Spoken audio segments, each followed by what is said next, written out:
الحمدللہ مسلمانوں کا احتجاج رنگ لے آیا۔ سویڈن میں جو قرآن مجید کی بے حرمتی کی گئی ہے، اس مرتبہ الحمدللہ پوری امت مسلمہ نے متفقہ طور پر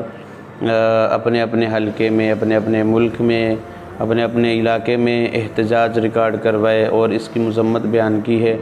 خاص طور پر رجب طیب اردوغان صاحب، اللہ ان کو جزائے خیر عطا فرمائے، بڑے سخت الفاظ میں انہوں نے مذمت بیان کی ہے، اور ہمارے وزیر اعظم صاحب نے بھی بہت احسن انداز میں ان کی مذمت بیان کی ہے، اور بلکہ یوم تقدیس قرآن کے نام سے انہوں نے تو پورے پاکستان میں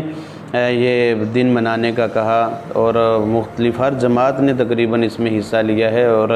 اس کی مذمت بیان کی ہے، اور الحمدللہ مسلمانوں کے اس اتفاق کو دیکھتے ہوئے یقیناً جو خبریں آ رہی ہیں وہ سچ پر ہی مبنی ہوں گی کہ سویڈن نے معافی بھی مانگی ہے، اور وہ اس پر غور کر رہے ہیں کہ قانون سازی کی جائے اس بارے میں کہ کوئی بھی قرآن مجید کی بے حرمتی نہ کر سکے۔ اور یک ظاہر بات ہے، جب مسلمان جب بھی متفق ہوئے ہیں